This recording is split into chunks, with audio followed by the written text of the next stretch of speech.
ಜೈ ಸ್ನೇಹಿತರೆ, ವಿದ್ಯಾರ್ಥಿಗಳಿಗೆ ಇಂಡಿಯನ್ ನೇವಿಯಲ್ಲಿ ಖಾಲಿ ಇರುವಂತಹ SSR, MR ಇದ್ರ ಜೊತೆಗೆ ಮೆಡಿಕಲ್ ಅಸಿಸ್ಟೆಂಟ್ ಹುದ್ದೆಗಳಿಗೆ ಹೊಸದಾಗಿ ಒಂದು ನೋಟಿಫಿಕೇಶನ್ ಮಾಡಿರ್ತಾರೆ. ಇದನ್ನ ಕೆಲವೊಂದು ವಿದ್ಯಾರ್ಥಿಗಳು ಈಗಾಗಲೇ ನೋಟಿಫಿಕೇಶನ್ ನೋಡ್ರಿ, ಕೆಲವೊಂದು ವಿದ್ಯಾರ್ಥಿಗಳು ನೋಡಿಲ್ಲ. ಯಾರು ನೋಡಿಲ್ಲ ಅಂತ ವಿದ್ಯಾರ್ಥಿಗಳು ಈಗ ನೋಡ್ರಿ. ಇದ್ರ ಬಗ್ಗೆ ಸಂಪೂರ್ಣವಾಗಿ ಮಾಹಿತಿಯನ್ನು ತಿಳಿಸ್ಕೊಡ್ತಾನೆ. ಈಗ MR ಹುದ್ದೆಗಳಿಗೆ ಅಪ್ಲಿಕೇಶನ್ ಹಾಕಕ್ಕೆ ಯಾವ ರೀತಿಯಾಗಿ ಕ್ವಾಲಿಫಿಕೇಶನ್ ಆಗಿರ್ಬೇಕು ನಮ್ದು. ಸೊ ಅದೇ ರೀತಿಯಾಗಿ SSR ಹುದ್ದೆಗಳಿಗೆ ಅಪ್ಲಿಕೇಶನ್ ಹಾಕಕ್ಕೆ ಯಾವ ರೀತಿಯಾಗಿ ಕ್ವಾಲಿಫಿಕೇಶನ್ ಇದ್ದಿರಬೇಕು. ಸೊ ಇದ್ರ ಜೊತೆಗೆ ಮೆಡಿಕಲ್ ಅಸಿಸ್ಟೆಂಟ್ ಈ ಹುದ್ದೆಗಳಿಗೆ ಅಪ್ಲಿಕೇಶನ್ ಹಾಕಕ್ಕೆ ಯಾವ ರೀತಿಯಾಗಿ ಕ್ವಾಲಿಫಿಕೇಶನ್ ಇದ್ದಿರಬೇಕು. ಇದ್ರ ಜೊತೆಗೆ ವಯಸ್ಸು ಯಾವ ರೀತಿಯಾಗಿ ಕೊಟ್ಟಿರ್ತಾರೆ, ಮತ್ತೆ ಸಿಲೆಬಸ್ ಓವರಾಲ್ ಎಲ್ಲವೂ ಕೂಡ ಈ ವಿಡಿಯೋದಲ್ಲಿ ತಿಳಿಸ್ಕೊಡ್ತಾನೆ. ಇನ್ನೊಂದೇನಪ್ಪ ಅಂತಂದ್ರೆ, ಚಾನಲ್ ಫಸ್ಟ್ ಟೈಮ್ ನೋಡುವಂತ ಪ್ರತಿಯೊಂದು ವಿದ್ಯಾರ್ಥಿಗಳು ಚಾನಲ್ ಸಬ್ಸ್ಕ್ರೈಬ್ ಮಾಡಿ ಇಟ್ಕೋರಿ. ಯಾಕಂದ್ರೆ ಏನೇ ಗೌರ್ಮೆಂಟ್ ನೋಟಿಫಿಕೇಶನ್ ಆದ್ರೂ ಕೂಡ ನಿಮ್ಗೆ ವಿಡಿಯೋ ಮಾಡಿ ತಿಳಿಸ್ತಾ ಇರ್ತಾನೆ. ನಿಮ್ಗೆ ಏನೈತಿ ಮೊಬೈಲ್ ನೋಟಿಫಿಕೇಶನ್ ಬರ್ತಿರ್ತೈತಿ. ಸೊ ಅದಕ್ಕಾಗಿ ಚಾನಲ್ ಒಂದು ಸಬ್ಸ್ಕ್ರೈಬ್ ಮಾಡಿ ಇಟ್ಕೋರಿ.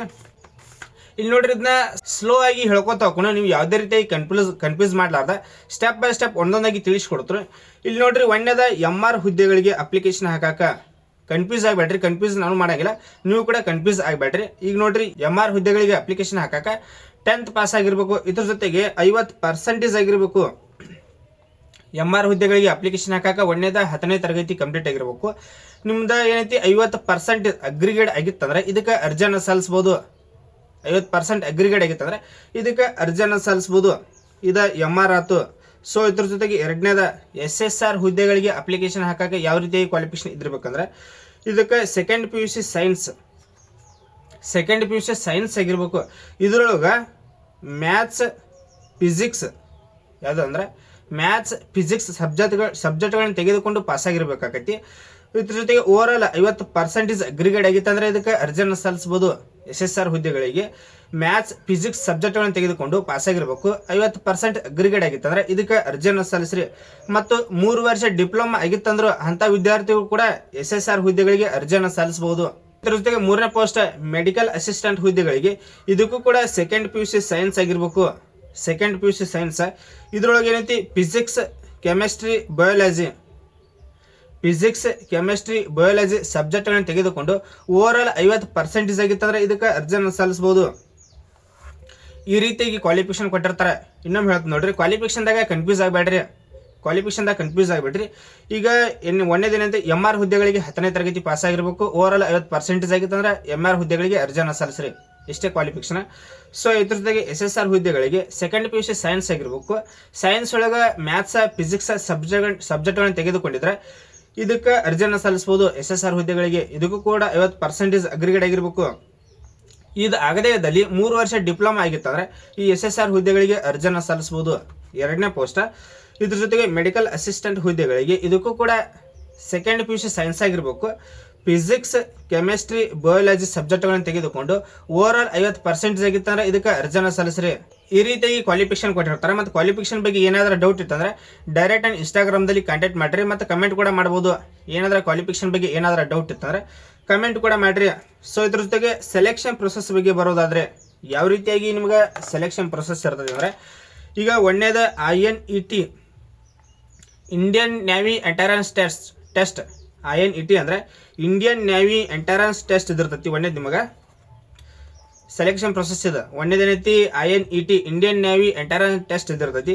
ಇದಾದ್ಮೇಲೆ ಫಿಸಿಕಲ್ ಟೆಸ್ಟ್ ಇದಿರ್ತೈತಿ. ಮೂರನೇದೇನೈತಿ ರಿಟನ್ ಎಕ್ಸಾಮಿನೇಷನ್ ಇದ್ದಿರ್ತೈತಿ. ಸೊ 4ನೇದೇನೈತಿ ಡಾಕ್ಯುಮೆಂಟ್ ವೆರಿಫಿಕೇಶನ್ ಇದ್ದಿರ್ತೈತಿ.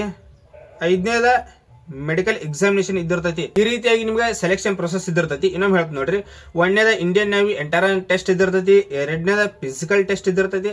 ಸೊ 3ನೇದ ರಿಟನ್ ಎಕ್ಸಾಮಿನೇಷನ್ ಇದ್ದಿರ್ತೈತಿ. 4ನೇದ document verification. 5ನೇದ ಮೆಡಿಕಲ್ ಎಕ್ಸಾಮಿನೇಷನ್. ಈ ರೀತಿಯಾಗಿ ನಿಮ್ಗೆ ಸೆಲೆಕ್ಷನ್ ಪ್ರೊಸೆಸ್ ಇದ್ದಿರ್ತೈತಿ. ಮತ್ತು ಡೇಟ್ಗಳ ಬಗ್ಗೆ ಬರೋದಾದ್ರೆ ಯಾವಾಗಿಂದ ಇದು ಅಪ್ಲಿಕೇಶನ್ ಡೇಟ್ ಸ್ಟಾರ್ಟ್ ಆಗೈತಿ ಅಂತ ನೋಡ್ರಿ, 14 ಮಾರ್ಚ್ 2026 ಇನ್ನು 2 ದಿನದಾಗ ಇದು ಅಪ್ಲಿಕೇಶನ್ ಡೇಟ್ ಸ್ಟಾರ್ಟ್ ಆಗೈತಿ. ನಿಮ್ಗೆ ಅಪ್ಲಿಕೇಶನ್ ಡೇಟ್ ಸ್ಟಾರ್ಟ್ ಆತಂದ್ರೆ ನಿಮ್ಗೆ ಯಾವ ರೀತಿಯಾಗಿ ಅರ್ಜಿಯನ್ನು ಹಾಕೋದು ಗೊತ್ತಾಗದಿದ್ದಲ್ಲಿ ನನಗೆ ಕಮೆಂಟ್ ಮಾಡಿರಿ. ನೀವು ಇಲ್ಲೇ ಏನೈತಿ ಮೊಬೈಲ್ ಮೂಲಕ ಯಾವ ರೀತಿಯಾಗಿ ಅಪ್ಲಿಕೇಶನ್ ಹಾಕೋದು ಅಂತ ಅದನ್ನು ಕೂಡ ವಿಡಿಯೋ ಮಾಡಿ ತಿಳಿಸ್ತಾನೆ. ನೀವು ಆನ್ಲೈನ್ ಸೆಂಟರ್ ಹೋಗಿ ಅಪ್ಲಿಕೇಶನ್ ಹಾಕೋದೇನು ಅವಶ್ಯಕತೆ ಇರಂಗಿಲ್ಲ. ಈಸಿ ಇರ್ತೈತಿ ಅಪ್ಲಿಕೇಶನ್ ಹಾಕೋದು. ಅದನ್ನು ಕೂಡ ವಿಡಿಯೋ ಮಾಡಿ ತಿಳಿಸ್ತೀನಿ. ನೀವು ಏನಾದರೂ ಬೇಕಂದ್ರೆ ಕಮೆಂಟ್ ಮಾಡಿರಿ, ಅದನ್ನು ಕೂಡ ವಿಡಿಯೋ ಮಾಡಿ ತಿಳಿಸ್ತೀನಿ. ಇಲ್ಲಿ ನೋಡ್ರಿ, 14 ಮಾರ್ಚ್ 2026 ಅಪ್ಲಿಕೇಶನ್ ಡೇಟ್ ಸ್ಟಾರ್ಟ್ ಆಕೈತಿ. ಕೊನೆಯ ದಿನಾಂಕ 6 ಏಪ್ರಿಲ್ 2026. ಇದು ಅಪ್ಲಿಕೇಶನ್ ಹಾಕಾಕ ಕೊನೆಯ ದಿನಾಂಕ ಆಗಿರ್ತೈತಿ. ಸೊ ಇದ್ರ ಜೊತೆಗೆ ಕರೆಕ್ಷನ್ ವಿಂಡೋ ಬಂದ್ಬಿಟ್ಟು 10 ಮಾರ್ಚ್ 2026 11 ಏಪ್ರಿಲ್ ಏನಾದರೂ ಮಿಸ್ಟೇಕ್ ಮಾಡಿದ್ರೆ ಅಂದ್ರೆ ಅಪ್ಲಿಕೇಶನ್ ಹಾಕೋ ಮುಂದೆ ನೀವು ಕರೆಕ್ಷನ್ ಮಾಡ್ಕೋಬಹುದು. ಸೊ ಇದ್ರ ಜೊತೆಗೆ ಒಂದೇದ ಇಂಡಿಯನ್ ನೇವಿ ಎಂಟ್ರನ್ಸ್ ಟೆಸ್ಟ್ ಇದು ಯಾವಾಗಿರ್ತೈತೆ ಅಂದರೆ ಮೇ ಒಳಗೆ ಕಂಡಕ್ಟ್ ಮಾಡ್ತಾರೋ, ಮೇ ಒಳಗೆ ಈ ಎಕ್ಸಾಮ್ ಕಂಡಕ್ಟ್ ಮಾಡ್ತಾರೋ. ಸೊ ಇದ್ರ ಜೊತೆಗೆ ಡಿಕ್ಲೇರೇಷನ್ ರಿಸಲ್ಟ್ ಯಾವಾಗ ಡಿಕ್ಲೇರೇಷನ್ ಮಾಡ್ತಾರೋ ಅದನ್ನು ಕೂಡ ಅಡ್ವಾನ್ಸನ್ನು ಕೊಟ್ಟಿರ್ತಾರೆ. ಇಲ್ಲಿ ನೋಡ್ರಿ ಜೂನ್ ಒಳಗೆ ಕೇವಲ ಒಂದು ತಿಂಗಳು ಒಳಗಾಗಿ ಏನೈತಿ ಇಂಡಿಯನ್ ನೇವಿದು ಏನೈತಿ ರಿಸಲ್ಟ್ ಅನೌನ್ಸ್ಮೆಂಟ್ ಮಾಡ್ತಾರೆ. ಮೇ ಒಳಗೆ ಎಕ್ಸಾಮ್ ಕಂಡಕ್ಟ್ ಮಾಡ್ತಾರೆ ಅಂದ್ರೆ ರಿಸಲ್ಟ್ ಜೂನ್ ಒಳಗೆ ಡಿಕ್ಲೇರೇಷನ್ ಮಾಡ್ತಾರೆ ಅಂತ ಕೊಟ್ಟಿರ್ತಾರೆ. ಸೊ ಇದ್ರ ಜೊತೆಗೆ ಏನೈತಿ ವಯಸ್ಸು ಬಗ್ಗೆ ಬರೋದಾದ್ರೆ ಎಲ್ಲ ವಿದ್ಯಾರ್ಥಿಗಳು ಭಾಳ ಕನ್ಫ್ಯೂಸ್ ಆಗಿರಿ. PDF ನೋಡ್ರಿ ಅದ್ರೊಳಗೆ 2 ಕೊಟ್ಟಿರ್ತಾರೆ. ಒಂದೇದ ಬ್ಯಾಚ್ 1 ಇದ್ದಿರ್ತೈತಿ, ಎರಡನೇದ ಬ್ಯಾಚ್ 2. ಈಗ ಮೊದಲು ಏನೈತಿ ಅಪ್ಲಿಕೇಶನ್ ಹೆಂಗಿತ್ತಂದ್ರೆ ಕೇವಲ 21 ವರ್ಷದ ಒಳಗಿನ ವಿದ್ಯಾರ್ಥಿಗಳು ಮಾತ್ರ ಅಪ್ಲಿಕೇಶನ್ ಹಾಕ್ತಿದ್ರು ಮೊದಲು. ಈಗ ಏನೈತಿ ಅಗ್ನಿವೀರದ ಚೇಂಜ್ ಮಾಡಿರ್ತಾರೆ, ನೀವು ನೋಡಿರ್ಬೋದು. ನಾ ಮೊನ್ನೆ ಅಗ್ನಿವೀರದ ವಿಡಿಯೋ ಮಾಡಿದಾಗ ಅದನ್ನು ಕೂಡ ವಿಡಿಯೋ ಮಾಡ್ತೀವಿ. ಈಗೇನೈತಿ 22 ವರ್ಷದ ಒಳಗಿನ ವಿದ್ಯಾರ್ಥಿಗಳು ಕೂಡ ಇದಕ್ಕೆ ಅರ್ಜಿಯನ್ನು ಸಲ್ಲಿಸಬಹುದು. ಅದ 2 ಬ್ಯಾಚ್ ಇದಿರ್ತೈತಿ. ಇಲ್ಲಿ ನೋಡ್ರಿ ಒಂದೇದೇನೈತಿ 1 ಡಿಸೆಂಬರ್ 2004ರಿಂದ 1 ಡಿಸೆಂಬರ್ 2004ರಿಂದ 31 ಮೇ 2009 ಈ ಡೇಟ್ ಆಫ್ ಬರ್ತ್ ಒಳಗೆ ಏನಾದ್ರೂ ನೀವು ಜನಿಸಿದ್ರಿ ಅಂದ್ರೆ ಇದಕ್ಕೆ ಅರ್ಜಿಯನ್ನು ಸಲ್ಲಿಸ್ರಿ. ಬಾರ್ನ್ ಬಿಟ್ವೀನ್ ಅಂದ್ರೆ ಈ ಡೇಟ್ ಆಫ್ ಒಳಗೆ ಜನಿಸಿರ್ಬೇಕು ನೀವು. ಈಗ 2010 ತಂದ್ರೂ ಅರ್ಜಿ ಹಾಕಕ್ಕೆ ಬರಂಗಿಲ್ಲ. ಕೇವಲ ಏನೈತಿ 1 ಡಿಸೆಂಬರ್ 2004ರಿಂದ 31 ಮೇ 2009 ಇದರ ಮಧ್ಯದಲ್ಲಿ ಜನಿಸಿರ್ಬೇಕು ಅಂತ ಅಭ್ಯರ್ಥಿಗಳು ಏನೈತಿ ಇದಕ್ಕೆ ಅರ್ಜಿಯನ್ನು ಸಲ್ಲಿಸಬಹುದು. ಇದು ಬ್ಯಾಚ್ 1. ಮತ್ತೆ ಬ್ಯಾಚ್ 2 ಕೊಟ್ಟಿರ್ತಾರ. ಬ್ಯಾಚ್ 2 ಕೊಟ್ಟಾರ. ಇಲ್ಲಿ ನೋಡ್ರಿ 1 ಮೇ 2005ರಿಂದ 31 ಅಕ್ಟೋಬರ್ 2009 ಇದರ ಮಧ್ಯದಲ್ಲಿ ಜನಿಸಿದ ವಿದ್ಯಾರ್ಥಿಗಳು ಕೂಡ ಇದಕ್ಕೆ ಅರ್ಜಿಯನ್ನು ಸಲ್ಲಿಸಬಹುದು. ಈ ರೀತಿಯಾಗಿ ವಯಸ್ಸಿದ್ದಿರ್ತೈತಿ. ನಿಮಗೆ ವಯಸ್ಸಿನ ಬಗ್ಗೆ ಏನೇ ಕನ್ಫ್ಯೂಸ್ ಇದ್ರು ಡೈರೆಕ್ಟ್ ನಾನು ಇನ್ಸ್ಟಾಗ್ರಾಮ್ದಲ್ಲಿ ಕಾಂಟ್ಯಾಕ್ಟ್ ಮಾಡಿರಿ. ಈ ರೀತಿಯಾಗಿ ಸಿಂಪಲ್ ಆಗಿ ಹೇಳ್ಕೊತ ಹೊಂಟನು. ಇದನ್ನು ಬಿಟ್ಟು ಏನಾದರೂ ಕನ್ಫ್ಯೂಸ್ ಇತ್ತಂದ್ರೆ ಡೈರೆಕ್ಟ್ ಇನ್ಸ್ಟಾಗ್ರಾಮ್ದಲ್ಲಿ ಕಾಂಟ್ಯಾಕ್ಟ್ ಮಾಡಿರಿ. ಪ್ರತಿಯೊಂದು ವಿದ್ಯಾರ್ಥಿಗಳು ಕೂಡ ರಿಪ್ಲೈ ಕೊಡ್ತಾನೆ. ಇದ್ರ ಬಗ್ಗೆ ಏನೈತಿ ಅಪ್ಲಿಕೇಶನ್ ಡೇಟ್ ಸ್ಟಾರ್ಟ್ ಆಗ್ತಾನೆ ಅದನ್ನು ವಿಡಿಯೋ ಮಾಡಿ ತಿಳಿಸ್ತಾನೆ, ಯಾವ ರೀತಿಯಾಗಿ ಮೊಬೈಲ್ ಮೂಲಕ ಅಪ್ಲಿಕೇಶನ್ ಹಾಕೋದು ಅಂತ. ಸೊ ಇದ್ರ ಜೊತೆಗೆ ಎಕ್ಸಾಮಿನೇಷನ್ ನೋಡ್ರಿ, ಕೆಲವೊಂದು ವಿದ್ಯಾರ್ಥಿಗಳು ಏನೈತಿ ಇದನ್ನ ಲ್ಯಾಂಗ್ವೇಜ್ ಕೇಳ್ತಿದ್ರಿ. ಇದಕ್ಕೆ ಕನ್ನಡ ಲ್ಯಾಂಗ್ವೇಜ್ ಒಳಗೆ ಕನ್ನಡ ಏನೈತಿ ಲ್ಯಾಂಗ್ವೇಜ್ ಇರಂಗಿಲ್ಲ. ಕೇವಲ ಇಂಗ್ಲೀಷ್ ಮತ್ತು ಹಿಂದಿ ಒಳಗೆ ನೀವು ಎಕ್ಸಾಮ್ ಅಟೆಂಡ್ ಮಾಡ್ಬೇಕಾಕತಿ. ಈಸಿ ಇರ್ತೈತಿ. ಯಾಕಂದ್ರೆ ನೀವು ಲಾಸ್ಟ್ ಇಯರ್ ಕಟ್ ಆಫ್ ನೋಡಿರ್ಬೋದು. 50 ಮಾರ್ಕ್ಸಿಗೆ ಎಷ್ಟಂದ್ರೆ 30-32 ಮಾರ್ಕ್ಸ್ ತೊಗೊಂಡ್ರೆ ಡೈರೆಕ್ಟ್ ಪಾಸನ ಅವ್ರ. ಲಾಸ್ಟ್ ಇಯರ್ ಕಟ್ ಆಫ್ ನೋಡಿರ್ಬೇಕು ನೀವು. ಇಲ್ಲಿ ನೋಡ್ರಿ ಟೋಟಲ್ ಆಗಿ ಇದಕ್ಕೆ 50 ಕ್ವಶನ್ ಇದ್ದಿರ್ತೈತಿ, 50 ಮಾರ್ಕ್ಸ್. ಟೋಟಲ್ ಆಗಿ 50 ಕ್ವಶನ್ ಇದ್ದಿರ್ತಾವ, 50 ಮಾರ್ಕ್ಸ್. ಹಂಗಂದ್ರೆ ಒಂದು ಕ್ವಶನ್ಗೆ 1 ಮಾರ್ಕ್ಸ್ ಇದ್ದಿರ್ತೈತಿ. ಒಂದು ಕ್ವಶನ್ಗೆ 1 ಮಾರ್ಕ್ಸ್. ಮತ್ತೆ 1/4 ನೆಗೆಟಿವ್ ಮಾರ್ಕಿಂಗ್ ಕೂಡ ಇದಿರ್ತೈತಿ. ಈಗೇನಾದ್ರ ಒಂದೇನಾರ ರೈಟ್ ಮಾಡಿ ಅದ್ರ ತೆಳಗಡೆ 4 ತಪ್ಪು ಮಾಡ್ರಿ ಅಂದ್ರೆ ಈಗೇನ ರೈಟ್ ಆಗಿರ್ತೈತಿ ಆನ್ಸರ್, ರೈಟ್ ಆಗಿದ್ದ ಆನ್ಸರ್ ಕೂಡ ರಾಂಗ್ ಆಕೈತಿ. ಈ ರೀತಿಯಾಗಿ ನೆಗೆಟಿವ್ ಮಾರ್ಕಿಂಗ್ ಇದ್ದಿರ್ತೈತಿ. ಸೊ ಇದ್ರ ಜೊತೆಗೆ ಯಾವ ಸಬ್ಜೆಕ್ಟ್ಗಳ ಮೇಲೆ ನಿಮಗೆ ಕ್ವಶನ್ ಇರ್ತೈತಿ ಅದನ್ನು ನೋಡ್ರಿ. ಮೇನ್ ಆಗಿ ಸೈನ್ಸ್, ಮ್ಯಾಥ್ಸ್, ಜಿಕೆ ಇದ್ರ ಮೇಲೆ ನಿಮ್ಗೆ ಕ್ವಶನ್ ಇದಿರ್ತಾವೆ. ಮತ್ತು 1/4 ನೆಗೆಟಿವ್ ಮಾರ್ಕಿಂಗ್ ಕೂಡ ಇದಿರ್ತೈತಿ. ಟೈಮ್ ಬಗ್ಗೆ ಬರೋದಾದ್ರೆ ಕೇವಲ 30 ನಿಮಿಷ ಟೈಮಿಂಗ್ ಇದ್ದಿರ್ತೈತಿ. ಕೇವಲ 30 ನಿಮಿಷ ಅಂದ್ರೆ ಅರ್ಧ ತಾಸು ನಿಮಗೆ ಟೈಮ್ ಇದ್ದಿರ್ತೈತಿ. ನೀವು ಈಸಿಯಾಗಿ ಇದನ್ನ ಬಿಡಿಸ್ಬೋದು, ಹಂಗೇನು ಭಾಳ ಟಫ್ ಇರಂಗಿಲ್ಲ. ಮೇನ್ ಆಗಿ ಜಿಕೆ ಸ್ಟ್ರಾಂಗ್ ಇರ್ಬೇಕು ನಿಮ್ದು. ಜಿಕೆ ಮ್ಯಾಥ್ಸ್ ಇವೆರಡು ಸ್ಟ್ರಾಂಗ್ ಇತ್ತ ನೀವು 100% ಹೇಳ್ತೀನಿ ಎಕ್ಸಾಮ್ ಕ್ಲಿಯರ್ ಮಾಡತ್ತೀರಿ. 100% ಎಕ್ಸಾಮ್ ಕ್ಲಿಯರ್ ಮಾಡತ್ತೀರಿ.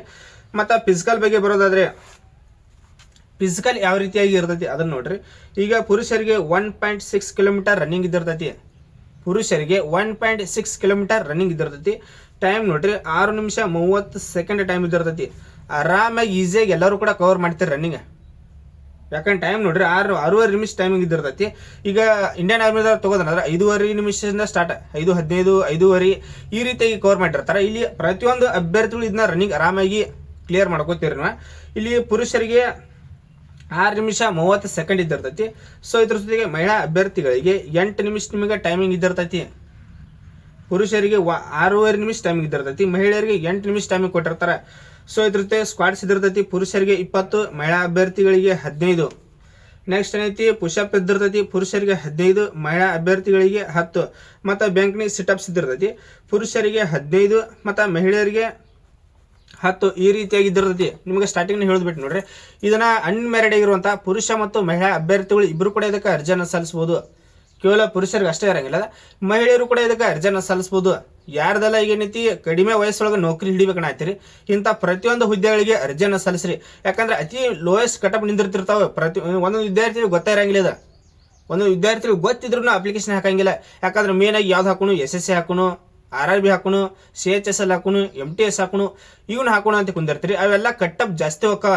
ಕಟಪ್ ಜಾಸ್ತಿ ಹೋಗಿರ್ತದ ಇಂಥ ಹುದ್ದೆಗಳಿಗೆ ಅರ್ಜಿಯನ್ನು ಸಲ್ಲಿಸ್ರಿ. ಯಾಕಂದ್ರೆ ಅತಿ ಲೋಯೆಸ್ಟ್ ಕಟಪ್ ಆಗಿರ್ತೈತಿ. ಸೊ ಇದ್ರ ಬಗ್ಗೆ ಏನೇ ಡೌಟ್ ಇದ್ರು ಡೈರೆಕ್ಟ್ ಇನ್ಸ್ಟಾಗ್ರಾಮ್ದಲ್ಲಿ ಕಾಂಟ್ಯಾಕ್ಟ್ ಮಾಡ್ರಿ. ಇನ್ನೊಂದೇನಪ್ಪ ಅಂತಂದ್ರೆ ಚಾನಲ್ ಫಸ್ಟ್ ಟೈಮ್ ನೋಡುವಂತ ಪ್ರತಿಯೊಂದು ವಿದ್ಯಾರ್ಥಿಗಳು ಚಾನಲ್ ಸಬ್ಸ್ಕ್ರೈಬ್ ಮಾಡಿ ಇಟ್ಕೋರಿ. ಯಾಕಂದ್ರೆ ಏನೇ ಗೌರ್ಮೆಂಟ್ ಅಧಿಸೂಚನೆ ಆತಂದ್ರೆ ನಿಮ್ಗೆ ವಿಡಿಯೋ ಮಾಡಿ ತಿಳಿಸ್ತಾ ಇರುತ್ತೋ, ಪ್ರತಿಯೊಂದು ಗೌರ್ಮೆಂಟ್ ಏನೇ ನೋಟಿಫಿಕೇಶನ್ ಆದ್ರೂ ನಿಮ್ಗೆ ವಿಡಿಯೋ ಮಾಡಿ ತಿಳಿಸ್ತಾ ಇರುತ್ತೋ. ಅದಕ್ಕಾಗಿ ಚಾನಲ್ ಸಬ್ಸ್ಕ್ರೈಬ್ ಇಟ್ಕೋರಿ. Thanks for watching. Jai Hind.